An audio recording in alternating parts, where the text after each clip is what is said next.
للہ وکفا والصلاة والسلام علی عباده الذین اصطفى اما بعد فاعوذ باللہ من الشیطان الرجیم بسم اللہ الرحمن الرحیم اللہ لا الہ الا هو الحی القیوم لا تأخذه سنة ولا نوم له ما في السماوات وما في الأرض من ذا الذي يشفع عنده إلا بإذنه يعلم ما بين أيديهم وما خلفهم ولا يحيطون بشيء من علمه إلا بما شاء وسع كرسيه السماوات والأرض ولا يؤوده حفظهما وهو العلي العظيم رب اشرح لي صدري ويسر لي امري واحلل عقدة من لساني يفقهوا قولي اللهم ربنا الهمنا رشدنا واعذنا من شرور انفسنا اللهم ارنا الحق حقا وارزقنا اتباعه وارنا الباطل باطلا وارزقنا اجتنابه اللهم وفقنا لما تحب وترضى آمین یا رب العالمین۔ گزشتہ اتوار کو ہم نے آیت الکرسی پر غور شروع کیا تھا۔ تمہیدی مضامین بھی بیان ہو گئے تھے۔ اس آیت مبارکہ کی عظمت، اس کی نبی اکرم صلی اللہ علیہ وسلم کی نگاہ میں قدر و منزلت، اس کا موضوع، خود اس موضوع کی اہمیت، اس سے متعلق مفصل گفتگو ہو چکی ہے۔ میں نے عرض کیا تھا کہ اس آیت کو اگر ہم اس کا تجزیہ کریں تو 10 جملوں میں تقسیم کیا جا سکتا ہے، یا کم سے کم 9 جملوں پر مشتمل ہے یہ آیت مبارکہ، قرآن مجید کی عظیم ترین آیت۔ پہلے 3 جملوں میں نہایت بلند فلسفیانہ مضامین آئے۔ اللہ لا الہ الا هو الحی القیوم لا تأخذہ سنۃ ولا نوم لہ ما فی السماوات وما فی الارض۔ اس پر ہماری گفتگو تقریباً پوری ہو چکی ہے اور میں اب اس کا اعادہ نہیں کروں گا۔ اس کے بعد ہم درمیانی حصے پر آئے تھے تو میں نے عرض کیا تھا کہ یہ مسئلہ شفاعت سے متعلق ہے، اور اس کے بارے میں تفصیلی گفتگو میں نے عرض کیا تھا کہ وہ آج ہوگی، لہذا میں آج براہ راست اسی مسئلے کے بارے میں گفتگو شروع کر رہا ہوں۔ اس آیہ مبارکہ میں جو ٹکڑا آیا ہے کہ جو براہ راست متعلق ہے اس مسئلے سے، من ذا الذی یشفع عندہ الا باذنہ، لیکن اس سے پہلے اور اس کے بعد جو ٹکڑے، ان کا بھی تعلق جو ہے اسی مسئلہ شفاعت سے۔ اور ایک اعتبار سے غور کیا جائے تو اگر 9 جملوں پر مشتمل مانا جائے اس آیت مبارکہ کو، آیت الکرسی کو، تو پہلے 3 جملے، آخری 3 جملے اور درمیان کے 3 جملے، لہ ما فی السماوات وما فی الارض من ذا الذی یشفع عندہ الا باذنہ یعلم ما بین ایدیہم وما خلفہم ولا یحیطون بشیء من علمہ الا بما شاء۔ یہ ہے جملے کے جو متعلق ہے مسئلہ شفاعت سے۔ تمہیداً میں عرض کر دوں کہ مسئلہ شفاعت ہمارے دین کے بہت مشکل مسائل میں سے، بلکہ آج جب میں غور کر رہا تھا تو میں اس نتیجے پر پہنچا کہ مشکل ہونے کے اعتبار سے یہ بالکل جبر و قدر کے مسئلے کے ہم پلہ ہے۔ جیسے جبر و قدر کا مسئلہ ہے، جسے عام طور پر عام فہم الفاظ میں ہم کہتے ہیں تقدیر کا مسئلہ۔ تقدیر کا مسئلہ وہ ہے کہ جس کے بارے میں اگر کوئی بحث کی جائے، گفتگو کی جائے تو الجھ جائے گا، سمجھ میں نہیں آئے گا۔ اگرچہ یہ کہ چونکہ اس پر ایمان لانا یہ ہم پر واجب کیا گیا ہے، ایمان لانے کے ہم مکلف ہیں، چنانچہ جو ایمانیات احادیث میں بیان ہوئے ہیں کہ جن پر ایمان لانا لازم ہے، حدیث جبرائیل میں جو الفاظ ہیں ان تؤمن بالقدر خیرہ وشرہ من اللہ تعالی، آپ نے فرمایا کہ ایمان کے تقاضوں میں سے یہ بھی ہے کہ تم قدر پر ایمان رکھو، تقدیر پر ایمان رکھو کہ اس کا خیر بھی اس کا شر بھی دونوں اللہ کی طرف سے۔ لیکن یہ مسئلہ جو کہ ایمانیات کے ضمن میں اتنا اہمیت کا حامل ہے، واقعہ یہ ہے کہ اس کے بارے میں اگر کھود کھرید کی جائے، گفتگو کی جائے، رد و قضا ہو، بحث و نزاع ہو، تو یہ الجھ جائے گا اور حل نہیں ہو۔ اگرچہ سمجھ میں آ جاتا ہے اگر انسان سمجھنا چاہے، اور یہ بھی میں اس لیے عرض کر رہا ہوں کہ جو چیز سمجھ میں نہ آ سکتی ہو اس پر ایمان کا واقعتاً یہ ہے کہ ہمارا مکلف ہونا پھر غیر منطقی ہو جائے گا۔ سمجھ میں تو آتا ہے لیکن بیان میں نہیں آتا۔ ان دونوں چیزوں میں بڑا فرق ہے۔ ایک چیز سمجھ میں آتی ہے لیکن بیان میں نہیں آ سکتی۔ بیان کرنے میں ہماری جو قوت بیانیہ ہے، ہماری جو زبان ہے، اس کی جو محدودیتیں ہیں، اس کی بنا پر وہ مسئلہ الجھ جاتا ہے۔ بہرحال آج کا میرا موضوع جو ہے وہ مسئلہ قدر نہیں ہے، لیکن میں صرف اس لیے عرض کر رہا ہوں کہ وہ مسئلہ کہ جس کے بارے میں حضور نے بہت سختی کے ساتھ منع فرمایا ہے کہ کوئی بحث و نزاع نہ کرو۔ ایک مرتبہ حضور تشریف لائے اپنے حجرے سے باہر، اور آپ نے دیکھا کہ کچھ صحابہ وہ مسجد کے گوشے میں بیٹھے ہوئے کسی بحث میں مبتلا ہے، اور وہ بحث جو ہے وہ تقدیر سے متعلق ہو رہی ہے۔ حضور نے جب یہ دیکھا تو آپ کا چہرہ غصے سے تمتما اٹھا، اور آپ نے غضبناک الفاظ میں فرمایا، الہٰذا بعثت ام لہٰذا امرت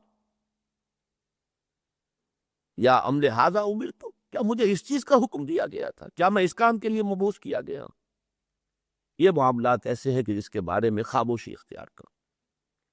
بہرحال اسی طرح کا مسئلہ جو ہے یہ شفاعت کا مسئلہ بھی ہے۔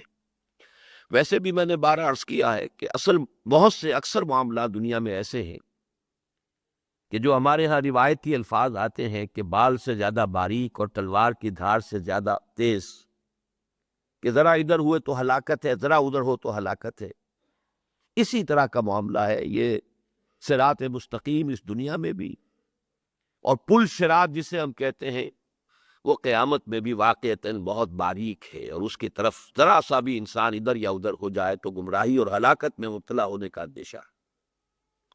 اسی طرح کا مسئلہ شفاعت ہے۔ پہلے سمجھیے کہ شفاعت کے معنی کیا ہے۔ شفع کا لفظ عربی زبان میں آتا ہے بنیادی طور پر ضم الشیء الی مثلہ۔ امام راغب اصفہانی رحمۃ اللہ علیہ، جن کی مفردات القرآن نہایت اہم کتاب ہے، فہم قرآن میں بہت ممد ہے، بہت معاون ہے، اور اب اچھا ہے کہ اس کا اردو ترجمہ بھی شائع ہو چکا ہے، تو جو عربی سے استفادہ نہ کر سکے وہ اردو سے استفادہ کر سکتے، کہ ہر شے کا جو مادہ ہے اس کے اصل معنی کیا ہے، اصل مفہوم کیا ہے۔ عربی زبان میں وہ مادہ جو ہے، وہ روٹ جو ہے، وہ 3 لیٹرڈ روٹ سے حرفی مادہ جو ہے، وہ اصل میں کس مفہوم کے لیے استعمال ہوتا ہے۔ تو شفع کا میں نے آپ کو بتایا راغب کے حوالے سے ضم الشیء الی مثلہ، کسی شے کو اس کے مثل کے ساتھ جمع کر دینا، ضم کر دینا، اس کے ساتھ شامل کر دینا۔ اب مثلا میں ایک دعا کر رہا ہوں، اللہ میری یہ حاجت پوری فرما دے۔ کوئی اور میرا دوست، میرا بھائی، میرا عزیز، اے اللہ تو میرے اس بھائی کی یہ ضرورت پوری فرما دے۔ یہ شفاعت ہے، یہ شفاع ہے۔ ایک دعا میں خود کر رہا ہوں، اور اس دعا میں شامل کر لی ہے میرے کسی بھائی نے، عزیز نے، دوست نے، بہی خواہ نے، خیر خواہ نے، اپنی دعا اس کے ساتھ شامل کر دی۔ یہ شفاعت ہے۔ اس شفاعت سے تو ہم خوب واقف ہیں، اچھی طرح جانتے ہیں، اس کا کوئی منکر نہیں ہے۔ البتہ یہ کہ ایسی ہستیوں کی شفاعت کہ جو ہمارے سامنے اس طریقے سے مادی طور پر موجود نہیں ہے، عالم غیب میں ہے، غیب کا پردہ ہائی ہو چکا ہے، وہ ارواح ہے اولیاء اللہ کی جو عالم غیب میں ہے، ملائکہ ہے جو عالم غیب میں ہے، پھر وہ ارواح جو ہے انبیاء کی ہے، صلحاء کی ہے، اتقیاء کی ہے، اولیاء اللہ کی ہے، ملائکہ ہے، یہ تمام ہے۔ ان سے اس طرح کا کوئی معاملہ جو ہے وہ ذرا مختلف ہو جائے گا، لیکن جو چیز میں نے آپ سے عرض کی مثال کے طور پر شفاعت کا سب سے سادہ تصور کہ آپ ایک دعا کر رہے ہیں، آپ ایک استدعا کر رہے ہیں اللہ سے، اور کوئی اور بھی آپ کی اس دعا میں آپ کا ساتھ دے رہا ہے، آپ کے لیے گویا کہ اسی بات کا سوال اللہ سے کر رہا ہے کہ جس بات کا سوال آپ کر رہے ہیں، تو یہ شفاعت ہے لفظی اعتبار سے۔ اسی طریقے سے یہ لفظ سورہ نساء میں آیا ہے، آیت نمبر 85 میں، دنیا میں جو ہم ایک دوسرے کے لیے کچھ سفارش کرتے ہیں اس کے لیے بھی لفظ شفاعت اس قرآن میں مستعمل ہے۔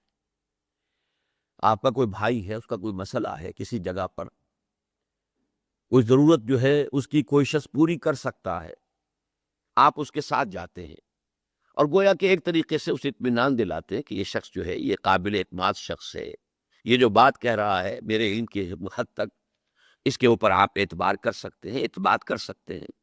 یہ چیز بھی شفاعت ہو گئی اس دنیا کے اندر، گویا کہ آپ نے کسی کی ضرورت میں اپنے علم کی بنا پر یا اپنی کسی وجاہت کی بنیاد پر کہ جو آپ کو کسی کے ساتھ حاصل ہے، کوئی شخص ہے جو آپ کی قدر کرتا ہے، آپ کی عزت کرتا ہے، اس کی نگاہوں میں آپ ایک معتمد انسان ہے، ایک آپ معتبر انسان ہے، آپ جو بات کہہ رہے ہیں اس کے اوپر وہ اعتبار کر سکتا ہے، تو آپ اپنی ان صلاحیتوں کو، یا یہ کہ کوئی شخص آپ سے محبت کرتا ہے اور اس کی بنا پر یہ ہے کہ وہ آپ کی بات ایک حد تک، جائز حد تک ہو تو وہ ٹالے گا نہیں، تو یہ ایک شفاعت ہے کہ جو دنیا میں بھی سفارش کے معنی میں جب ہم استعمال کرتے ہیں تو قرآن مجید میں ہمیں ایک اصول بتایا گیا، من یشفع شفاعتا حسنتا یکن لہ نصیب منہا ومن یشفع شفاعتا سیئتا یکن لہ کفل منہا۔ بالکل منطقی بات ہے، جو شخص کوئی اچھی سفارش کرے گا، اچھی شفاعت کرے گا، وہ اچھائی کے لیے بھی ہو سکتی ہے، اچھی بات کے لیے ہو سکتی ہے، پھر یہ کہ بالکل اس کے اندر کہیں بھی حد اعتدال سے تجاوز نہ ہو، کہیں زیادتی نہ ہو، کسی اور کی حق تلفی نہ ہو، ایک شخص کے لیے کوئی خیر ہو جائے بغیر اس کے کہ کسی اور کی حق تلفی ہو رہی ہو، یہ تمام پہلو ایسے ہوں گے کہ جن کو ہم کہیں گے یہ شفاعت حسنہ ہے۔